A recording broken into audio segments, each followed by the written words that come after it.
Hello दोस्तों, मैं हूं आपका दोस्त एडवोकेट शिवेंद्र प्रताप सिंह। आज हम आपको बताएंगे, देखिए, अगर पति पत्नी का विवाद आप लोगों का चल रहा है, किसी भी व्यक्ति का अगर पति पत्नी का विवाद है और विवाद इस कदर बढ़ गया है कि 498A जैसे धारा में FIR 125, फिर आप पति 125 का रिप्लाई वगैरह वगैरह, या धारा 12 DB एक्ट यानी घरेलू हिंसा का केस पति की तरफ से सेक्शन 9 या डाइवोर्स वगैरह वगैरह। कहने का मतलब ये कि तमाम केस करने के बाद थक हार के अंत में स्थिति परिस्थिति ये आती है, यह बिना कोई केस की स्थिति ये आती है कि हम एक दूसरे से अलग होना चाहिए और दोनों की सहमति हो गई, किसी भी अमाउंट पे तय हो गया। मान लीजिए 1 मिनट के लिए मैं कह रहा हूँ 15 लाख या 20 लाख पे अमाउंट तय हो गया कि हम दोनों एक दूसरे से अलग हो जाएंगे, आपसी सहमति से डाइवोर्स ले लेंगे, तलाक का मुकदमा दाखिल करके तलाक ले लेंगे।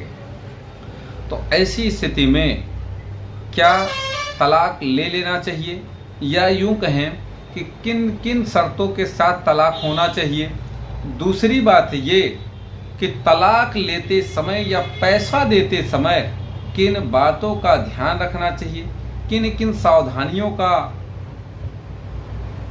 आपको ज्ञान होना चाहिए। कहने का मतलब ये कि देखिए, अगर प्रॉपर मीडिएशन सेंटर में, चाहे वो इलाहाबाद हाई कोर्ट का मीडिएशन सेंटर हो, किसी हाई कोर्ट का मीडिएशन सेंटर हो, या किसी समझौता केंद्र पे, चाहे महिला परामर्श केंद्र हो या कोर्ट का कोई समझौता केंद्र हो, मीडिएशन हो, कहीं भी आप डिसाइड कर रहे हो और दोनों सहमत हो गए हो कि 15 लाख पे हमारा इनका अलगाव हो जाएगा और ये डिसीजन ले लिए हो, तो बात डिसीजन की नहीं, बेशक अलग हो जाओ, कोई दिक्कत नहीं है।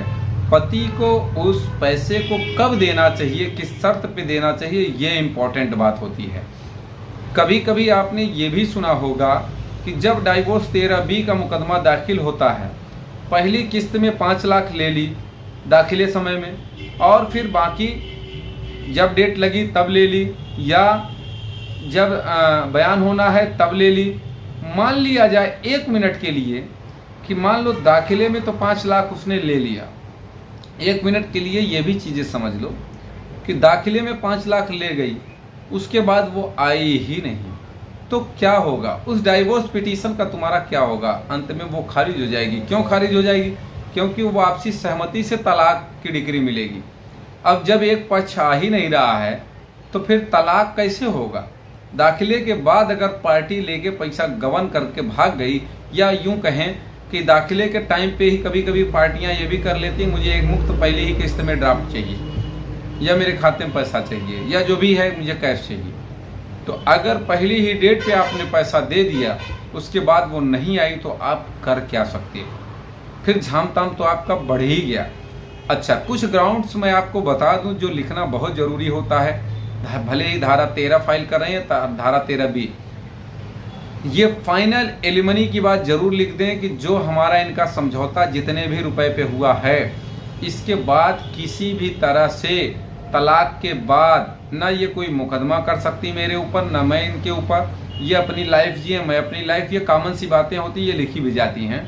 और ये फाइनल एलिमनी मैं इन्हें दे रहा हूँ, इसके बाद ये किसी भी मेंटेनेंस की हकदार नहीं है, कोई मेंटेनेंस केस नहीं कर सकती, किसी भी कानून का इस्तेमाल नहीं कर सकती हैं, या फिर ये कहें कि कोई तरह की एलिमनी नहीं मांग सकती, भले ही ये इस तलाक के बाद कभी भी शादी ना करें, जैसा कि प्रोविज़न है कि डाइवोर्स के बाद भी अगर पत्नी तलाक के बाद शादी नहीं करती है तो वो मेंटेनेंस आपसे ले सकती है, जब तक कि वो दूसरी शादी नहीं करती है तब तक। तो इन सब चीज़ों को वो बांध के रखिए, और अगर कोई केस चल रहा है तो उन केसों का जिक्र करते हुए सभी केसों को ये वापस लेंगी वगैरह वगैरह, तमाम ऐसे ग्राउंड आपको होने चाहिए। यानी कुल मिला के अच्छे से पिटीशन बनानी चाहिए, अच्छे से एप्लीकेशन आपकी होनी चाहिए 13B की।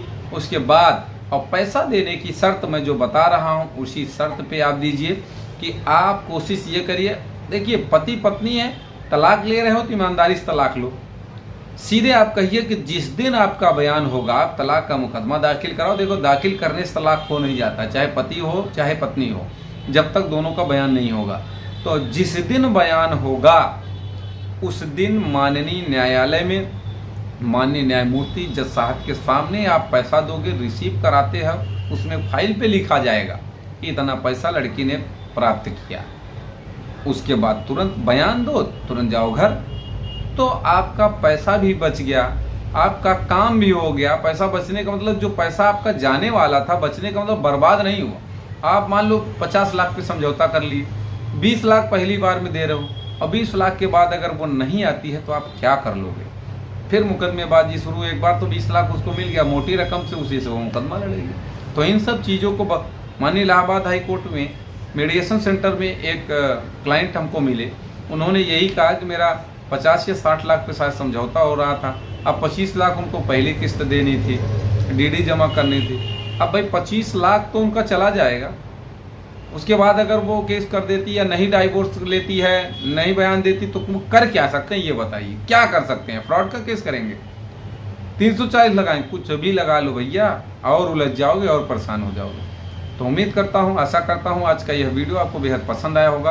अगर वीडियो पसंद आए तो वीडियो को लाइक करें, शेयर करें। यूट्यूब चैनल सीवेन हाई कोर्ट को जरूर सब्सक्राइब करें। किसी तरह का कोई भी सवाल शेष रह गया आपका तो स्क्रीन पर चल रहे नंबर पर फ़ोन करके जानकारी ले सकते हैं। उम्मीद करता हूँ, आशा करता हूँ आज का यह वीडियो आपको बेहद पसंद आया होगा।